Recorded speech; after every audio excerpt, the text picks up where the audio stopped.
Shalom saudaraku, malam Amin. ini saya berterima kasih dan bersyukur kepada Tuhan karena kita boleh berada dalam ibadah raya ya untuk GOD KMM ini ya. Kami percaya bahwa Allah begitu indah dan malam ini saya ingin sampaikan satu tema yaitu kita didesain seperti Raja Wali. Nah, untuk firman Allah kita akan baca di dalam Yesaya pasal 40. Saya akan bacakan aja mulai dari ayat 28 sampai 31. Ya, Yesaya 40 ayat 28 sampai dengan yang ke-31. Demikian firman Tuhan. Tidakkah kau tahu dan tidakkah kau dengar? Tuhan ialah kekal yang menciptakan bumi dari ujung ke ujung. Ia tidak menjadi lelah dan tidak menjadi lesu, tidak terduga pengertiannya. Dia memberi kekuatan kepada yang lelah dan menambah semangat kepada yang tiada berdaya. Orang-orang muda menjadi lelah dan lesu, dan teruna-teruna jatuh tersandung. Tetapi orang-orang yang menanti-nantikan Tuhan mendapat kekuatan baru. Mereka seumpama Raja Wali yang naik terbang dengan kekuatan sayapnya. Mereka berlari dan tidak menjadi lesu. Mereka berjalan dan tidak menjadi lelah. Demikian firman Tuhan.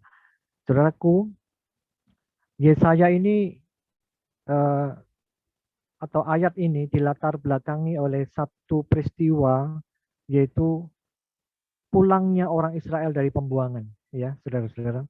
Nah, kalau kita lihat Yesaya ini sebenarnya dia melewati eh, empat kekuasaan raja. Yang pertama Raja Usia, Raja Yotam, Raja Ahaz, Raja Hizkia, ya. Dan kita tahu bahwa Yesaya ini dia melayani dalam kurun waktu sekitar 50-an atau setengah abad ya dalam sejarah Yehuda. Dan menurut tradisi, Yesaya ini matinya digergaji, saudara-saudaraku, ya, oleh Raja Manasye, jadi putra Hizkia sendiri yang jahat, ya, dan penggantinya, ya, tahun kalau nggak salah 680 eh, sebelum Masehi kalau tidak salah, ya. Nah, kemudian kita lihat juga pada pasal 40 sampai 66 nubuat Yesaya untuk pembuangan Yahudi itu Yesaya telah menubuatkan satu ayat-ayat yang berisi kekuatan dengan pengharapan Mesias ya bagi angkatan yang akan datang. Nah, ini latar belakangnya kita lihat sedikit mengenai Yesaya ini ya. Kenapa ayat 28 sampai 31 dinubuatkan atau dikatakan atau disampaikan oleh Yesaya pada kesempatan ini kita melihat ya. Ini sesuatu yang bagi saya sangat luar biasa. Iya. Nah, sekarang kita melihat ayat yang ke-31, ya terutama kita fokus kepada ayat yang ke-31. Dikatakan, tapi orang-orang yang menanti-nantikan Tuhan mendapat kekuatan baru. Mereka seumpama Raja Wali yang naik terbang dengan kekuatan sayapnya. Mereka berlari dan tidak menjadi lesu, mereka berjalan dan tidak menjadi lelah. Di sini saya berikan ada dua elemen atau topik ya, dua hal yang akan kita bahas. Yang pertama adalah pelajaran tentang kekuatan dari sebuah sudut pandang, ya, the power of perspective. Ya. Yang kedua, kita akan membahas tentang kekuatan dari sebuah identitas, ya, the power of identity. Jadi ada dua hal ini yang akan kita bahas pada malam hari ini. Kita tahu bahwa sesuai dengan latar belakang orang Yahudi yang dari pembuangan itu tentu lelah, lesu, dan tidak berdaya, saudara ya. Jadi ketika dia dibuang dan kemudian dia kembali dari pembuangan, kemudian mereka bertanya-tanya, sebenarnya masa depan kami ini bagaimana? Ya, tentu saja mereka angkatan-angkatan muda dari orang Yahudi, dia akan bertanya-tanya, kami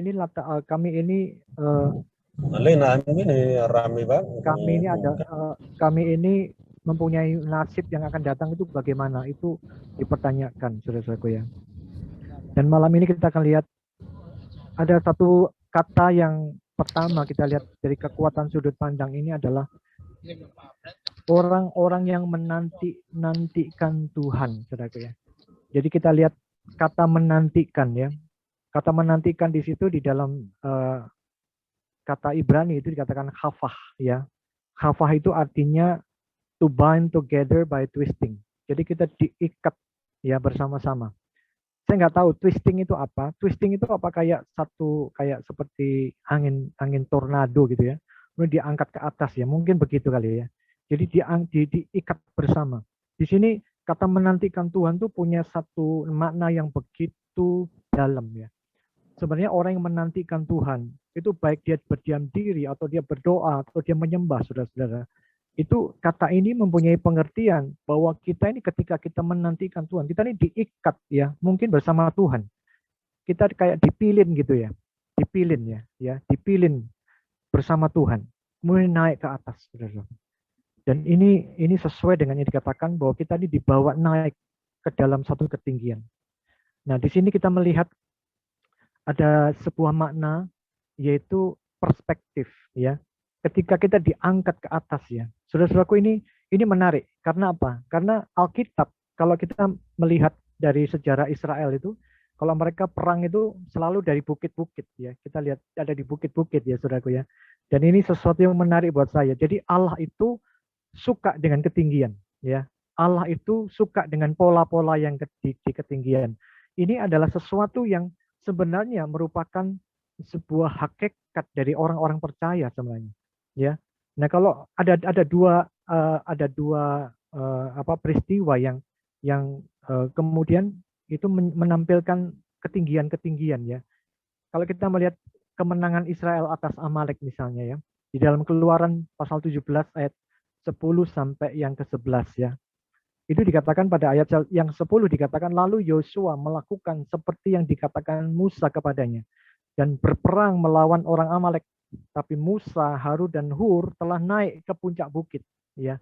Ini menarik saudaraku ya. Dan terjadilah apabila Musa mengangkat tangannya lebih kuatlah Israel. Sekali lagi di sini ada satu pola ke atas ya. Pola naik. Jadi ini sesuatu yang sangat dahsyat. Dinaik ke puncak bukit, kemudian tangan juga terangkat ke atas. Apa maknanya ini, saudaraku ya? Kita akan lihat bahwa ada satu namanya the power of perspective, kekuatan sebuah sudut pandang. Ini perlu kita dalami. Sebab apa? Sekarang kita lihat banyak orang-orang percaya itu hidupnya ya maaf ya, dia mindsetnya dari yang rendah-rendah ya saudaraku ya, yang bawah-bawah, yang kalah-kalah saudaraku ya. Jadi ini sesuatu yang harus kita benahi. Jadi kita harus punya perspektif pandang untuk kita bisa mendapatkan satu kenaikan. Kita naik ke ketinggian tertentu. Jadi ini adalah pola, saya katakan ini pola-pola Alkitab ya. Kemudian juga kalau kita melihat ada peristiwa yang kedua seperti peristiwa Abraham ketika dia bawa Ishak ke Gunung Moria, saudaraku ya. Dalam Kejadian 22 ayat yang pertama sampai kedua, ketika katakan demikian. Setelah semuanya itu Allah mencoba Abraham. Ia berfirman kepadanya, Abraham, lalu sautnya, ya Tuhan, firman-Nya, ambillah anakmu yang tunggal itu, yang engkau kasih, yakni Ishak. Pergilah ke tanah Moria dan persembahkanlah ia di sana sebagai korban bakaran pada salah satu gunung yang akan kukatakan kepadamu. Nah, saudaraku, sekali lagi di sini juga kita melihat ada gunung, ada ketinggian, ya, ada pola-pola ketinggian. Dan satu hal yang menarik adalah kata Moria itu berarti sudut pandang, saudaraku ya. Jadi kata Moria itu berarti sudut pandang. Nah, ketika Abraham dia mau menyembelih Ishak, di situ terjadilah Jehovah Jireh, Allah menyediakan. Di situ ada solusi-solusi. Nah, disinilah saudaraku ya, kita melihat bahwa kalau kita kaitkan dengan konteks di dalam Yesaya ini, seolah-olah Tuhan menyuruh bangsa Israel punya sudut pandang, ya, ketika mereka lelah, letih, lesu, ketika mereka sudah dibuang dan dia pulang dari pembuangan, seolah-olah masa depan kami sudah tidak ada lagi, ya, orang-orang muda terutama. Tetapi ketika mereka mulai mengalami itu, maka Tuhan memberikan satu pemahaman. Seolah-olah mereka disuruh memandang ke atas untuk naik dan naik ya. Ketika mereka menanti-nantikan Tuhan itu, entah dalam doa, entah dalam penyembahan, entah dalam ketika mereka eh, mereka memahami Taurah pada waktu itu ya, adanya Taurah ya, itu mereka diangkat ya pemahamannya untuk bisa naik dan naik, saudaraku ya. Dan inilah seperti Raja Wali. Dan ini adalah sebuah pemahaman yang harus kita punya pada hari-hari ini. Karena apa? Karena kita melihat bahwa ketika kita dipilih, kita naik bersama Tuhan. Disitulah kita akan mengalami satu pemahaman baru. Ya, kalau saudara melihat ketika naik kapal terbang, naik pesawat terbang, apa yang saudara lihat? Saya lihat gunung-gunung itu jadi kecil. Padahal kalau kita di bawah, gunung itu besar sekali. Tapi ketika kita naik pesawat terbang, gunung-gunung itu jadi kecil. Maksudnya apa? Saudara-saudara, ketika kita naik bersama Tuhan, dalam penyembahan, dalam doa, apa yang terjadi? Semua masalah hidup kita ini jadi kecil. Saudara. Dan ini bukan sebuah idealisme, bukan. Ini bukan sebuah harapan yang mati. Bukan sebuah teori yang mati. Tidak. Tetapi ini adalah sebuah kenyataan rohani yang kita akan hadapi bersama-sama. Ketika kita bersama-sama kita hidup dalam penyembahan, hidup dalam doa, kita seperti naik. Dan saudara tahu, penyembahan itu di dalam teks kata Yunani itu proskuneo. Itu yang kata proskuneo itu artinya tukis ya, mencium ya. Dan saudara tahu, kalau kita mau mencium Tuhan bagaimana? Kalau nggak naik ya. Artinya kita naik ke atas ya. Kita naik ke atas ya. Bagaimana kita naiknya ke atas? Ya enggak pakai pesawat terbang, tidak. Enggak pakai Apollo, enggak pakai roket, tapi dalam penyembahan. Kita naik, saudara. Dan ini ada satu kesaksian dari kalau nggak salah Pak Roland Buck pada waktu itu di dalam bukunya Utusan Surgawi itu, ketika dia dia ketemu malaikat surgawi itu, saudara ya. Kemudian diajak menyembah Tuhan. Apa yang terjadi? Jadi dia seolah-olah dia lihat kiri kanan. Kok saya sama tingginya? Padahal malaikat Tuhan itu tingginya 3 meter. Dia cuma 1 meter berapa senti ya. Tapi kita lihat kok sama. Ternyata apa yang terjadi? Kakinya terangkat. Ketika dia nyembah tuh terangkat kakinya, saudara. Terangkat sampai beberapa meter. Jadi ini menggambarkan bahwa orang kalau nyembah Tuhan, berdoa, dia dalam hidup dalam kehidupan menantikan Tuhan itu, rohnya kayak naik, saudara. Dibawa naik, saudara. Ini perspektif pandangnya dibawa naik. Seolah-olah seperti Paulus, dia memandang penderitaan itu dari sudut kekekalan, saudara-saudaraku ya. Jadi kekekalan itu kayak naik gitu ya. Ini luar biasa buat saya. Jadi oleh sebab itu saya katakan kenapa orang-orang yang dekat Tuhan itu selalu senyum, ya, selalu santai, saudara. Nanti kita akan lihat perspektif yang kedua. Ini kita akan lihat ya. Yang pertama ini sangat dahsyat, luar biasa. Jadi Tuhan mengharapkan kita ini menjadi orang-orang yang betul-betul to bind together. Jadi kita kita diikat bersama Tuhan. Ya, kita naik dalam kekekalan. Nah, disitulah kita akan melihat bagaimana Tuhan berkarya dalam hidup kita. Saudara tahu, kalau masalah itu kelihatan kecil, itu saudara tidak takut lagi. Kalau saudara tidak takut, maka saudara akan mudah mengeliminasi segala masalah-masalah itu. Baik itu masalah emosi, masalah keluarga, masalah ekonomi, masalah hubungan, masalah narkoba, kemudian anak-anak dan sebagainya ya. Kapan itu saya melayani remaja, itu ada seorang remaja yang kayaknya melayani itu jatuh cinta, terus kemudian kecewa dengan pasangannya, lantas dia mulai purik, saudara, dalam bahasa Jawa tuh. Dia ngambek, keluar dari persekutuan itu. Terus kemudian pembinanya ngomong sama saya, bagaimana ini? Ya santai saja, saya bilang itu. Terus dia berdoa. Ya saudara-saudara, itu hal yang pertama, saudara ya, kekuatan sebuah sudut pandang. Jadi ya, orang-orang Israel diminta Tuhan untuk memandang dari atas ya. Ketika mereka mulai lesu, orang-orang mudanya mulai lesu, saudara ya. Itu Tuhan minta masa depan mereka seolah-olah berada di dalam tangan Tuhan. Ini dahsyat sekali. Jadi kekuatan ya, the power of perspective, kekuatan sebuah sudut pandang. Kemudian hal yang kedua di dalam ayat ini kita lihat ada kekuatan sebuah identitas, saudaraku ya. Kalau kita melihat di sini dikatakan orang-orang yang menanti-nantikan Tuhan itu dibilang apa? Seumpama Raja Wali.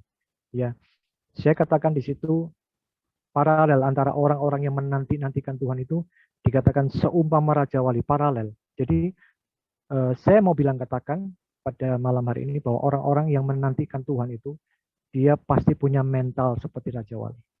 Ya, ini sangat dahsyat. Perilakunya kayak Raja Wali. Ya, kita udah tahu Raja Wali itu kayak apa sebenarnya. Dia disebut rajanya burung. Ya, tentu dia berkuasa atas burung-burung yang lain. Dan saudara tahu, kita ini orang-orang percaya. Kita ini berkuasa atas kehidupan ini. We have power, we have dominion over life. Kita punya satu kekuasaan atas kehidupan ini sebenarnya. Ya, tapi kita kadang-kadang tidak mengerti itu.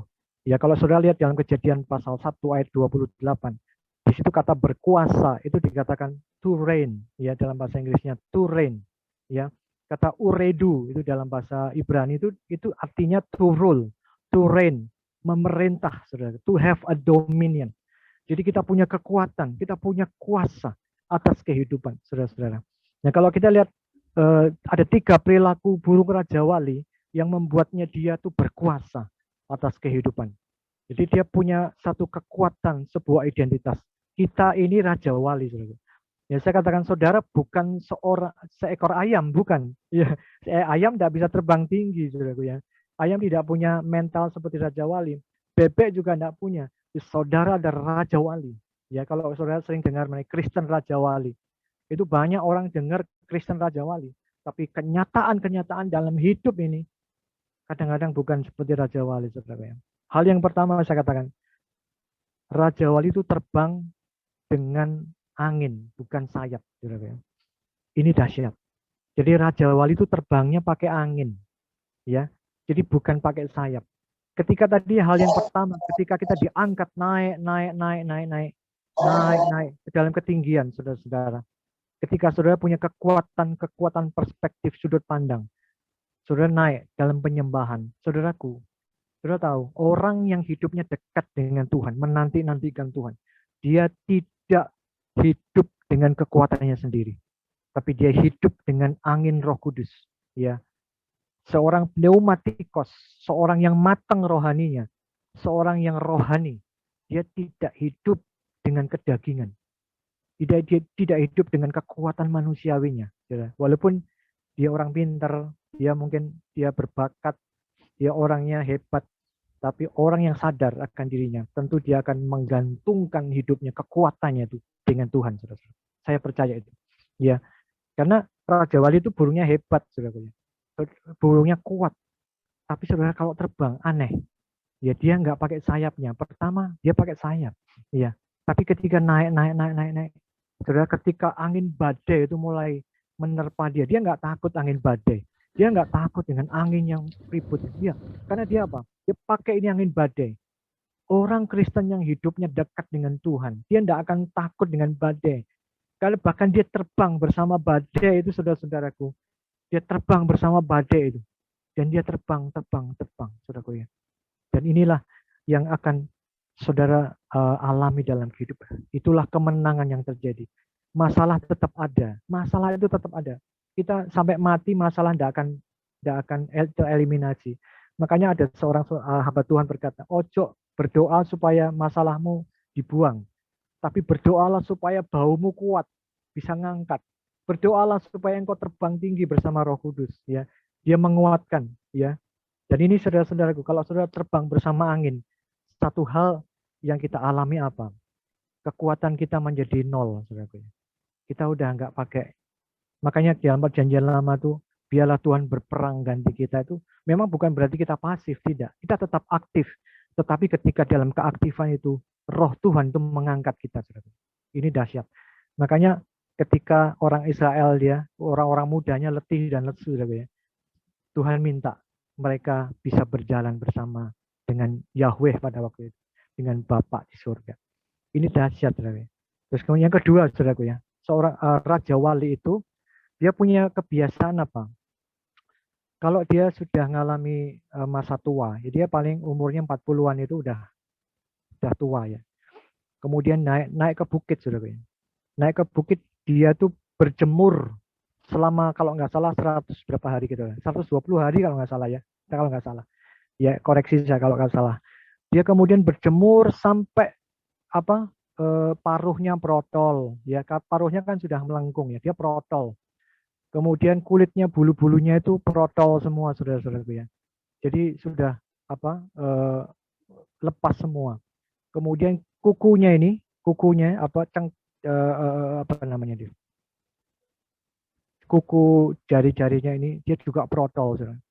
Kemudian apa yang terjadi ketika dia berjemur itu? Maka bulunya tumbuh permajaan yang baru. Saudara, ini satu yang sangat dahsyat, saudara. Dan saudara-saudara, kenapa Tuhan kasih gambaran seperti ini? Karena orang percaya kalau dia menanti-nantikan Tuhan tuh seperti dia mengalami radiasi surga, saudara. Ya, mengalami radiasi surga. Dan saudara tahu ketika dia mengalami kelemahan, makanya banyak orang yang terpuruk sampai titik nol ya. Ketika dia ada dalam hadirat Tuhan, saudaraku, dengan sungguh-sungguh dia hadap Tuhan tuh angkat dia, saudara. Banyak saya kesaksian terjadi seperti ini. Diangkat, saudara.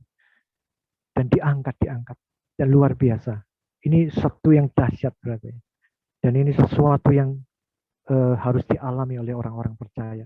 Makanya Tuhan itu di dalam firman Allah yang namanya teologi kemakmuran itu tidak sesuai Alkitabiah. Karena apa? Karena teologi kemakmuran itu tidak ngajar orang untuk dia punya daya tahan yang kuat, saudara. Ya, kalau dia dalam keadaan terpuruk, dia nggak akan tahan. Ya, itulah sebabnya Tuhan mengajarkan apa? Disiplin rohani. Tuhan mengajarkan gemblengan-gemblengan yang kemarin saya sampaikan itu. Itulah sebabnya Tuhan kepingin kita menjadi raja wali yang kuat. Ya, dia naik ke bukit berjemur, kemudian selama berhari-hari membiarkan bulunya rontok dan berganti dengan bulu yang baru. Dan dia kekuatannya pulih kembali. Dan disitulah akan dia mengalami kekuatan, dia bisa terbang lagi naik ya dan naik, saudaraku. Kemudian hakikat Raja Wali yang ketiga apa?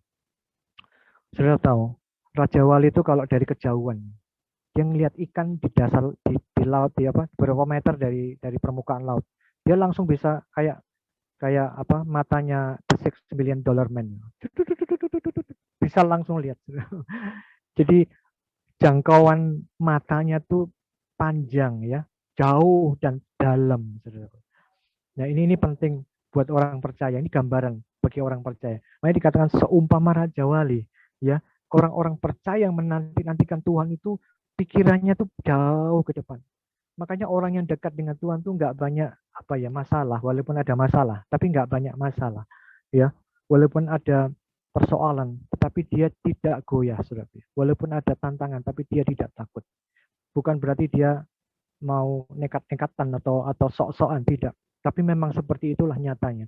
Orang yang punya pikiran Tuhan. Makanya di dalam Alkitab, kata prone, kata pikiran, ya the mind of Christ. Pikiran Tuhan itu pikiran yang tajam, pikiran yang dalam, pikiran yang stabil, sound mind, ya, pikiran yang tertib, disiplin, saudaraku ya, pikiran yang betul-betul punya hikmah, saudaraku ya. Jadi dia pikiran yang melihat di kejauhan, saudaraku. Dia juga melihat di kedalaman. Makanya dia orang yang punya the mind of Christ, tidak gerusa-gerusu. Ada masalah tenang dia. Kayak Kristus, seperti Kristus. Ya. Tenang dia, ya, dan dikasih hikmat yang luar biasa. Ini cara berpikir, cara lihatnya Raja Wali, yang itu merupakan satu gambaran bagi orang-orang percaya. Dan ini sangat dahsyat, ya. Jadi ada 3 hal ya, terbang dengan angin, dia melungsungi orang Jawa bilang yang kedua, yang ketiga dia punya jangkauan pikiran yang panjang dan dalam, jangkauan penglihatan, ya. Nah, kemudian sebagai ayat yang terakhir saya akan katakan kepada saudara pada malam hari, kita akan baca dalam Matius 11 ayat yang ke-28. Matius 11 ayat 28. Ayatnya demikian bunyinya. Marilah kepadaku semua yang letih lesu dan berbeban berat, aku akan memberikan kelegaan kepadamu. Nah, saudara-saudara, di sini kata letih lesu itu dan berbeban berat. Itu kalau kita lihat teks bahasa Yunani itu seperti curve ya. Jadi bongkok. Orang yang mengangkat beban terus bongkok ya. Itu beban sebenarnya. Nah, saudara-saudara, orang yang beban begini, dia nggak bisa ngapa-ngapain, ya. Dia nggak bisa berjalan dengan kencang, nggak bisa, ya. Dan itu hampir sama dengan orang-orang yang tidak bisa terbang naik tinggi, ya, sama. Tapi ada satu hal yang menarik saya. Aku akan memberikan kelegaan kepadamu, ya.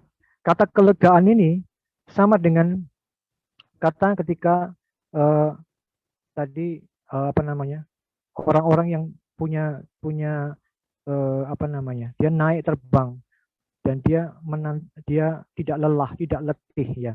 Kalau saudara melihat di dalam ayat sebelumnya itu, kalau saudara melihat di dalam ayat-ayat dia memberi kekuatan kepada yang lelah dan menambah semangat kepada yang tiada berdaya. Saudara-saudara, ini sama dengan ayat ini. Oh, dikatakan kata kelegaan itu artinya adalah istirahat, ya. Makanya orang-orang yang hidup dalam penyembahan, orang yang hidup dalam kuasa doa, saudara, hidup dalam hadirat Allah, itu dia refresh, ya. Dia mengalami istirahat secara roh, saudara. Pikirannya istirahat, saudara. Ini penting. Dan saya melihat ada sesuatu yang orang Kristen perlu alami hari-hari ini, yaitu di dalam keadaan kacau, dalam keadaan masalah, pikirannya itu istirahat. Bisa enggak? Itu yang dinamakan eirene, damai sejahtera. Kata eirene itu artinya apa? Bukan berarti tenang semuanya, tidak. Di dalam gelombang-gelombang itu pikirannya tenang, saudaraku. Jadi istirahat, ya. Saudara bisa enggak ngalami itu? Angel, saudaraku, ya. Susah. Jadi dalam keadaan ribet, ya. Tapi pikiran kita tenang, itu susah. Nah, ini pikirannya Yesus seperti itu. Ya, the mind of Christ. Pikirannya Kristus seperti itu. Dan ini yang harus kita punya, saudara-saudara. Itulah sebabnya kalau kita lihat latar belakang daripada ayat-ayat Yesaya ini, itu adalah latar belakang di mana orang-orang Yahudi yang pulang dari pembuangan. Mereka stres semua. Masa depanku piye gitu, ya. Masa depanku tuh bagaimana setelah pembuangan ini, ya.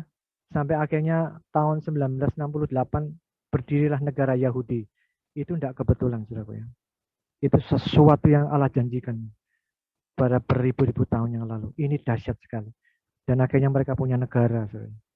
Mereka dari pembuangan. Andai kata mereka tidak punya negara, mereka bisa kocar-kacir kemana-mana. Tapi hari ini kita melihat mereka punya negara. Itu dahsyat, ya. Itulah sebenarnya latar belakang dari kitab Yesaya tadi. Itu adalah latar belakang yang buat kita semuanya menjadi pembelajaran, ya. Sama ketika kita juga istilahnya punya masalah, itu bagaimana caranya, ya. Jadi yang pertama, sekali lagi, kita harus punya kekuatan perspektif sudut pandang, ya. Kita harus punya kekuatan sudut pandang. Jangan melihat masalah, tapi melihat dari sudut kekekalan, seperti Paulus. Ketika dia melihat dari sudut kekekalan, saudara, maka kita melihat yang namanya masalah itu seperti titik yang tidak kelihatan, ya. Kalau saya melihat bumi ini dari seluruh galaksi yang ada, kalau saya melihat di TV itu, bumi itu bukan hampir, hilang dia, saudara, ya. Kalau kita melihat galaksi yang besar ini, bumi ini hilang, saudara. Ya, sama dengan ketika saudara melihat kekekalan, dari sudut kekekalan, masalah saudara itu hilang, saudara. Ya, belum diselesaikan udah hilang sendiri. Karena apa? Tuhan yang bergerak di sana. Kemudian yang kedua adalah kekuatan sebuah identitas. Ingat, saudara adalah Raja Wali. Saudara bukan ayam, ya.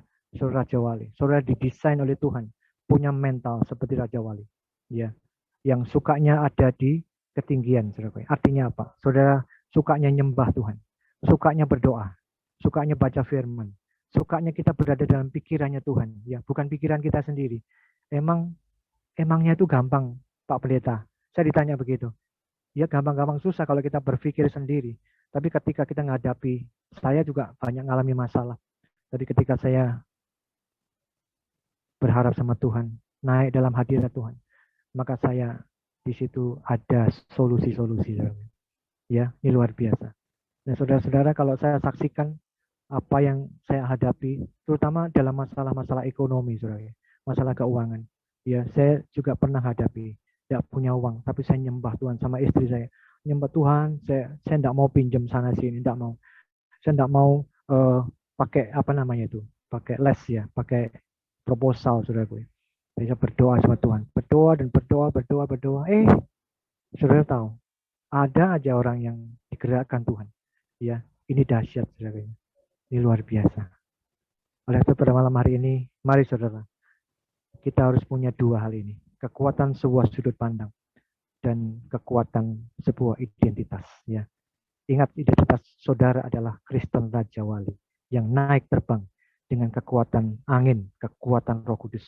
Ya, tanpa Roh Kudus, apa yang saudara lakukan, saudara akan capek. Ya, kalau saudara nyembah Tuhan, saudara melayani Tuhan, saudara akan capek. Tanpa Roh Kudus, kegiatan kita akan menjadi agamawi dan kita capek karena nggak akan ada selesainya, saudara. Tapi kalau saudara bersama Roh Kudus, semua dieksekusi, selesai. Ya, luar biasa.